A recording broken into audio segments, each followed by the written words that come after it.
আসসালামু আলাইকুম। কেমন আছেন সবাই? আশা করি সবাই ভালো আছেন, সুস্থ আছেন। দীর্ঘদিন পর আপনাদের সামনে নতুন করে একটা ভিডিও নিয়ে হাজির হয়েছি।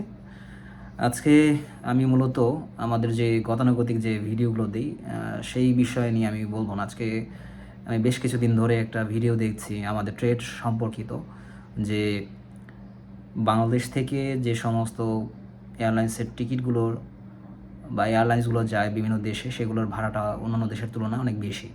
সেটা কিভাবে কম করা যায় সেটার জন্য একটা পদক্ষেপ মাননীয় সিভিল এভিয়েশন এবং ট্যুরিজম মিনিস্ট্রির মাননীয় উপদেষ্টা বশির উদ্দিন একটা সিদ্ধান্ত নিতে যাচ্ছেন।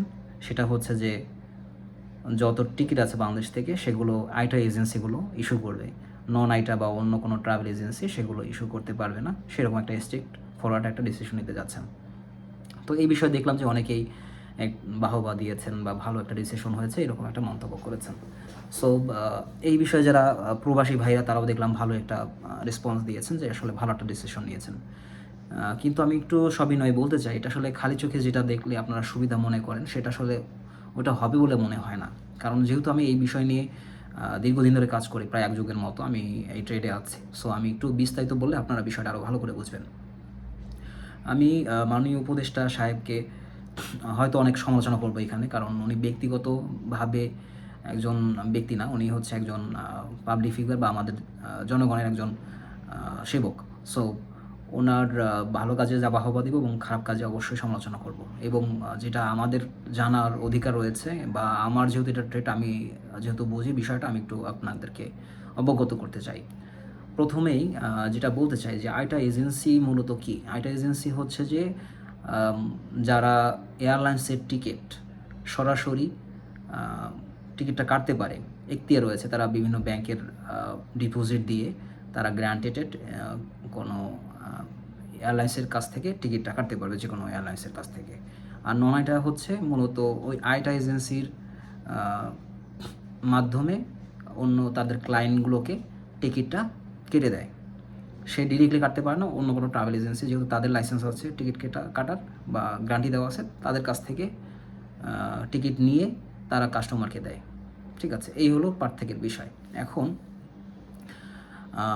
আজকে আমি অবশ্য আমাদের তোয়াবের প্রেসিডেন্ট সাহেব এবং অন্যান্য আমাদের সদস্যদেরকে দেখলাম যে একটা প্রতিবাদ করতে, যে আসলে এটার প্রতিবাদ করছে। এবং এটার প্রতিবাদ দেখলাম ফেসবুকে বা বিভিন্ন সোশ্যাল মিডিয়ায় দেখলাম কি আমাদের প্রবাসী ভাইরা অবশ্য নারাজ হয়েছেন, বা বিষয়টা আসলে ভালো হয়েছে। আপনারা আসলে ব্যবসায়িক দিক চিন্তা করছেন, আপনাদের আসলে এই মানে আন্দোলনটা করা উচিত হয় নাই। এখন যদি আমি বিষয়টা একটু পরিষ্কার করে বলি তাহলে আপনারা একটু বুঝতে ভালো হবে।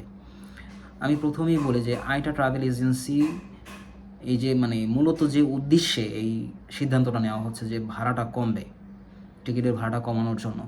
টিকিটের ভাড়া বাড়ানোর ক্ষেত্রে আইটা ছাড়া বা ধরুন এয়ারলাইন্স ছাড়া, অথবা যদি এটার সাথে সরকারি কোনো কর্মকর্তা সিন্ডিকেট ছাড়া এটা করা মানে এরকম বৃদ্ধি করা সম্ভব বলে মনে হয় না আমার কাছে দীর্ঘদিনের অভিজ্ঞতাতে। কারণ হচ্ছে সরকারি কর্মকর্তারা অবশ্যই এটার মধ্যে যদি কোনো ঝামেলা হয় সেক্ষেত্রে তারা ধরবে, তারা হলো রক্ষক। তারা যদি স্কোপ দেয় তাহলে হয়তো বা কি এইখানে লুফলস হওয়ার সম্ভাবনা থাকবে। আর যদি বলি যে এয়ারলাইন্স চাইলে তার ইচ্ছা মতো, তার কাছে কন্ট্রোল আছে যে সে চাইলে ভাড়াটা বাড়াই দিতে পারে যে কোনো সময়, যেহেতু টিকিটের ভাড়া আপ ডাউন করে, যে কোনো সময় সে বাড়াই দিতে পারে, এটা তার এখতিয়ারের মধ্যে রয়েছে। আর আইটা কোম্পানি হচ্ছে যে সে টিকিটটা ইস্যু করে, সে চাইলে টিকিট ইস্যু করে রিফান্ড করতে পারে, ক্যান্সেল করতে পারে, সে চাইলে যা কিছু তাই করতে পারে, টিকিটটা ইস্যু করে ক্যান্সেল করে দিতে পারে। ঠিক আছে? এটা তার এখতিয়ার রয়েছে। আর নন আইটার ক্ষেত্রে সে মাত্র যদি টিকিটটা ইস্যু করতে যায় তাহলে আইটা কোম্পানি জানতে হবে। আর সে যদি রিফান্ড করতে চায় সেক্ষেত্রেও আইটা কোম্পানিকে জানতে হবে, সব কিছু করতে হবে। তার মানে হচ্ছে সে শুধুমাত্র মধ্যসূদভোগী একটা পার্সেন্টেজ পায়, এছাড়া আসলে তার বাড়তি অন্য কোনো সিন্ডিকেটে ঢোকার মতো কোনো সক্ষমতা নাই, সে ওই পর্যায়ে যাওয়ার মতো কোনো সক্ষমতা নাই। ঠিক আছে? তার পাশ নাই। ঠিক আছে? তো এখন আসেন যদি তিনটা মিলাই, যে আসলে নন আইটা কেন মধ্যসূদভোগী হয়ে তার কেন একটা কমিশন দিবে, তার থেকে সরাসরি তো আইটা কোম্পানিতেই টিকিটটা করতে পারে। আইটা কোম্পানি যে কমিশন দিবে নন আইটা সেম কমিশন আপনাকে দিবে, অর্থাৎ উভয় সেম কমিশনে আপনাকে টিকিটটা দিবে। এখানে আসলে এভাবেই বিজনেসটা হয়, সবসময় হয়ে আসছে এবং এভাবেই পলিসি। এখন যদি আপনি আইটা কোম্পানি হয়ে যদি বেশি আপনি এয়ারলাইন্স থেকে সুবিধাটা নেন, তাহলে তো সেই ব্যবসায়ী কেন লাইসেন্স করবে গভর্নমেন্ট থেকে? তাহলে তো সে লাইসেন্স করবেই না। গভর্নমেন্ট যেহেতু নন আইটাকেও টিকিট করার এখতিয়ার দিয়েছে, আইটাকেও দিয়েছে। সো আইটার কিছু ফ্যাসিলিটি থাকবে, সে ইস্যু করতে পারবে, রিফান্ড করতে পারবে, সব কিছু করতে তার কাছে কন্ট্রোল। নন আইটার কাছে কোনো কন্ট্রোল নেই, এবং কিছু সে আরও বেনিফিট পাবে যদি নন আইটা তার কাছ থেকে টিকিট কাটে, 200 টাকা সে পার টিকিটে মার্জিন পাবে, সেই হিসাবে সে টিকিটটা কাটে। কিন্তু কমিশনের জায়গায় উভয়ই আপনাকে সেম দিবে, তার মানে মধ্যসূদি ভোগী হিসাবে নন আইটা আপনাকে বেশি টাকা নিবে না। সো এখানে একটা বিষয়টা সিম্পল। এখন যে বিষয়টা এখানে বলার বিষয় সেটা হচ্ছে যে আতাপ মানে তোয়াব প্রেসিডেন্ট যে বিষয়টা বললো, আমি সেটা নিয়ে একটু বলতে চাই। আমরা যেহেতু এই ট্রেডে আমরা সংযুক্ত, ধরুন আইটা ট্রাভেল এজেন্সি আছে 5 থেকে 6 হাজার, আর তার থেকে 2 থেকে 3 গুণ অন্য ট্রাভেল এজেন্সি রয়েছে যাদের আসলে আইটা নাই, ঠিক আছে? তারা মূলত ভায়া হয়ে টিকিটটা কাটে। এখন তাদের কাছ থেকে যদি টিকিটটা না কাটে, তার মানে তারা তো অফ হয়ে যাবে, তাদের ব্যবসা বাণিজ্য বন্ধ, তাদের কাস্টমার যাবে হচ্ছে আইটা কোম্পানিতে, আর তাদের কর্মসংস্থানের বিষয়টা কী হবে?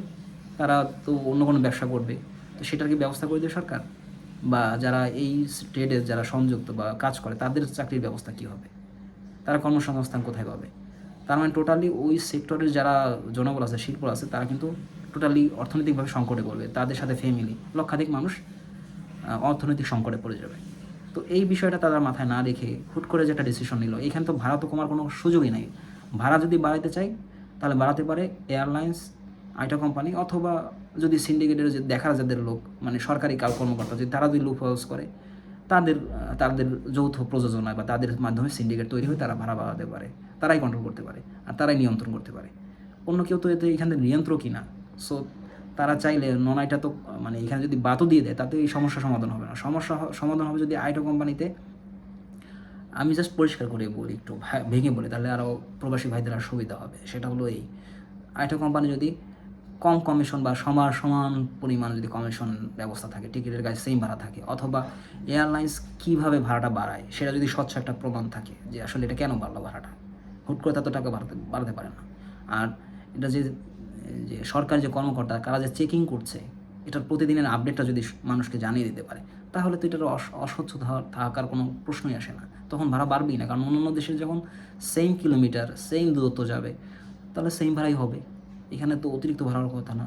এখন এইখানে নন আইটার সমস্যাটা কোথায়? নন আইটার তো আর আপনাকে ভাড়া কমানো বাড়ানোর মধ্যে নাই। এখন যদি ধরি যে পূর্বের ইতিহাস হিসেবে, সেক্ষেত্রেও হবে কি যে আপনারা দেখবেন যে হালট্রি পিকি হাওলাদার যে 3,500 কোটি টাকা মেরে চলে গেছে বিভিন্ন দেশে, সে কিন্তু আইটা কোম্পানির লোক ছিল, সে নন আইটার ছিল না। তো সে সে করতো কি, আমাদের মতো ছোটো ছোটো ট্রাভেল এজেন্সি যারা আসলে কম্পিটিশনে টিকে থাকার জন্য হতো কি, তাদের কাছ থেকে তারা কম পার্সেন্টেজে টিকিট সেল করে ফেলে, আমাদের তো তাদের কাছ থেকে যেতে হয়, তাদের কাছে গিয়ে আমরা কম টাকা টিকিট কেটে কাস্টমারকে দিতাম। তো করতো কি, সে তার একটা লক্ষ্য ছিল যে হাজার হাজার একটা ট্রাভেল এজেন্সি এসে তাদের আইডি ক্রিয়েট করে তাদের আইডিতে যে টাকা থাকবে সেটা নিয়ে যাব, পাশাপাশি তাদের যে যত টিকিট তাদের মাধ্যমে আসছে সেগুলো আমরা রিফান্ড করে ওই টাকা নিয়ে পালিয়ে যাব। এখন আমি একটা ছোটোখাটো ট্রাভেল এজেন্সি, আমার হয়তো বা 100 জন বা 200 জন ক্লায়েন্ট আছে, আমি যদি ফ্রড করতে চাই আমি 100-200 জনের করতে পারবো। তাও আবার কি, সে আমার পরিচিত, তার মানে আমি চাইলেও পারবো না। সে আমাকে কোনো অন্যভাবে চিনে, একটা দীর্ঘদিনের একটা ট্রাস্ট তৈরি হয়ে গেছে, সো আমি চাইলেও পারবো না। সো নন আইটার এমন কোনো মানে কার্যক্রমই নেই। সে হয়তো বা ফ্রড করার যদি উদ্দেশ্য থাকে সেক্ষেত্রে সীমিত সংখ্যক ফ্রড করতে পারে, বড় কোনো স্কোপই নেই তার। না আছে টিকিট করা ইস্যু করার ক্ষমতা, যদি রিফান্ড করতেও চায় সেক্ষেত্রে ওই আইটা কোম্পানিকে জানাতে হবে। সো তার কাছে এমন কোনো ক্ষমতাই নেই। তো ফ্রড করার ক্ষেত্রে আইটা কোম্পানি এখানের মধ্যে নিয়ন্ত্রণ করতে পারে, নিয়ন্ত্রক হিসাবে কাজ করতে পারে, অথবা এয়ারলাইন্স করতে পারে। তো এই যে নন আইটাগুলোকে যে আপনারা মানে না জানিয়ে বা তোয়াব প্রেসিডেন্টকে না জানিয়ে বা তাদের স্টেক হোল্ডারকে না জানিয়ে, যেটা আমি ভিডিওতে দিলাম, তাদের সাথে কথা না বলে আপনারা এই ডিসিশনটা কীভাবে নিলেন? তাদের কর্মসংস্থান ব্যবস্থা কী হবে? এখানে আরও আমি খুব কষ্ট লেগেছে যে তোয়াব প্রেসিডেন্ট সাহেব উনি আক্ষেপের সুরে বলেছেন যে মাননীয় উপদেষ্টা বশিরউদ্দিন সাহেব যে ওনার নিজের ব্যক্তিগত ট্রাভেল এজেন্সির ব্যবসায়িক চিন্তাভাবনা চিন্তা করে উনি মূলত আয়টাকে প্রিফারেন্স দেওয়ার জন্য, আয়টাকে মূলত টিকিটটা পাওয়া বা ব্যবসাটা দেওয়ার জন্য মূলত নন আইটাদের ব্যবসা বন্ধ করার পায়তারা করেছে।